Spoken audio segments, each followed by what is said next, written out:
안녕하세요. 마음으로 세상 보기 제19화 이영준 모이세 수아신부입니다. 한 주간 동안 잘 지내셨어요? 네, 오늘 여러분이 보시고 있는 이곳은 저희 수도원 앞마당입니다. 지난번에는 뒷마당에서 찍었고 이번엔 앞마당이니 다음에 어디겠습니까? 그렇죠, 옆마당. 28일 옆마당에서 한번 찍어보도록 하겠습니다. 오늘 사진은 좀 궁금하시죠? 이 사진에 대한 의미가 많고 이야기가 많은 사진 중에 하나입니다. 그러면 먼저 사진 보고 오셔서 또 다음 이야기 이어갈게요. 자, 보러 가시죠.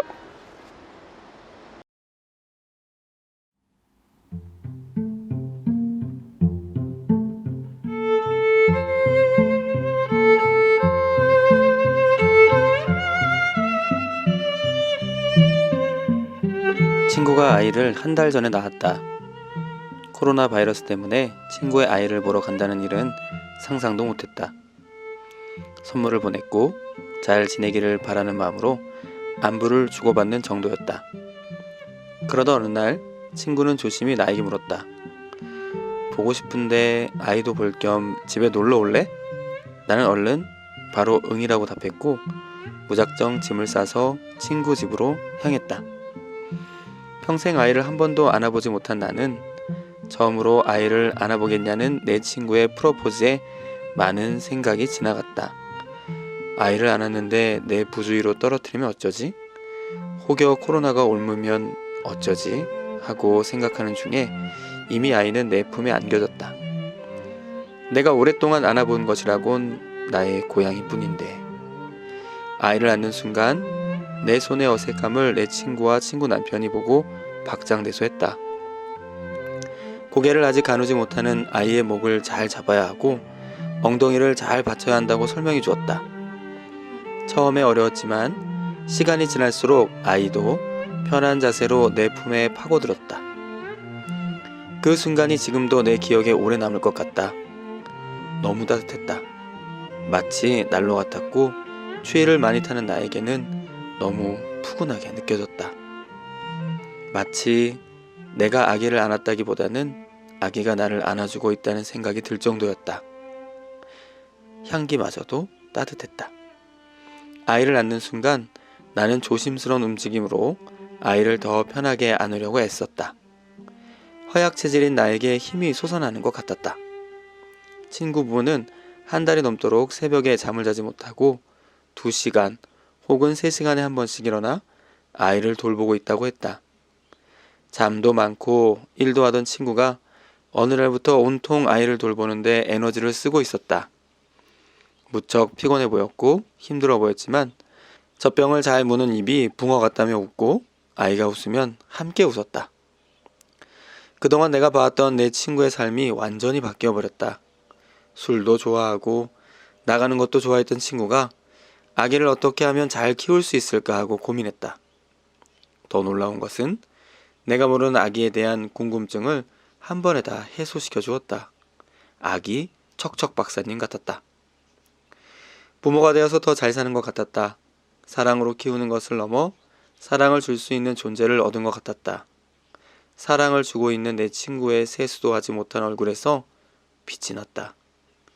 아기가 내 친구를 더 잘 살게 하는 존재로 그렇게 있는 것은 아닐까 하고 생각했다. 아이와 아빠, 아이와 엄마가 서로의 손을 잡고 서로의 인생을 잘 붙들어주는 존재가 되어주길 기도해본다. 인도에 간 적이 있었다. 인생이 다 들어있는 새벽 겐지스강에 꼭 가보아야 한다고 해서 동이 트기 전에 도착하였다. 좁지도 넓지도 않은 골목을 지나 약간 내리막길로 내려가니 겐지스강이 보였다. 아직은 어두워서 해가 뜨기를 차분히 기다렸다. 드디어 적도에 가까운 인도답게 넓고 큰 해가 여유롭게 떠오르며 강물결이 빛으로 물고기가 헤엄쳐 지나가듯 빛의 넘실넘실 실선의 형태를 보이기 시작하였다. 아, 황홀하다. 감탄하는데 멀리 해 앞에 나룻배가 수평으로 선을 그리듯 머물러 있는 게 아닌가? 순간 자세히 보니 배 왼쪽에는 아빠가, 오른쪽 끝에는 아들이 해를 향해 고요히 머물러 있었다. 둥글고 넉넉한 해를 사이에 두고. 그 장면이 20년이 지난 오늘에도 선명히 뇌리에 남아 모래사장에 파도가 밀려와 닿은 끝끝에 굳건한 아빠의 팔에 매달리듯 손잡고 물에 발을 담근 아기가 보인다. 거의 발이 떠서 걸어가듯 아빠의 팔에 의지하여 조금씩 앞으로 걸어가고 있는 이 사진과 오버랩된다. 물이 무서울지도 모른다. 차가웠을지도 모른다. 아빠는 그 물을 아이에게 알려주고 싶었는지도 모른다. 조금은 중심을 잃은 듯한 기우뚱한 아이의 몸은 커다란 아빠의 팔과 손에 의지하여 간신히 두려움을 참고 있는지도 모른다. 세상은 아무에게도 의지하지 말라고 가르친다. 인생은 혼자라고 가르친다. 그러나 우리는 첫 발을 물에 담그는 경험을 할 때부터 나를 잡아주는 굳건한 아버지의 팔이 함께했다는 것을 안다. 나룻배의 같은 해를 바라보며 대칭으로 균형을 잡고 계신 아버지가 계심으로 배가 전복되지 않았음을 안다. 혹여 의식하지 못한 어떤 순간에도 혼자가 아니었음을 알고 있다. 매달리고 싶은 팔이 있어 찬란하고 환한 바닷가의 햇빛이 더 따뜻하고 눈부시게 아름다운 것이다. 왠지 어느 훗날 등이 굽어진 거친 아버지의 손을 굳건해진 아들의 팔과 손이 꽉 잡아들여 함께 의지에 걸어가는 좌우의 역할이 바뀐 사진 한 장이 더 있을 것만 같다. 누가 누구의 팔을 내어주고 잡는 게 중요하랴? 마음이 기대어 있는 것으로 충분할 것이다. 네, 사진 잘 보고 오셨어요? 그렇습니다. 잘 유심히 보셨으면 어떤 사진인지 좀 느낌이 오시죠? 제가 일부러 태양을 조명 삼아 그 주제를 좀 부각시키기도 했습니다. 어떤 분들은 이게 또 하느님이 또 우리의 손을 잡아주시는 그런 모습으로 비춰질 수 있지만, 저는 이 사진 보면서 한 가지 이야기가 떠올랐어요. 저희 수사님 한 분이 저희 본원의 책임자를 맡고 계셨을 때인데요. 자, 복자방송 보시면 팀이라는 프로그램에 어르신 공경팀이라고 있습니다. 그런 것처럼 어르신이 본원에서 함께 살아요. 근데 한 분의 수사님이 너무 몸이 아프셔가지고 침대 생활을 하시게 되었습니다. 근데 저희 책임자 수사님께서 그 수사님을 매일 이렇게 극진히 간호하시면서 하시셨던 말이에요.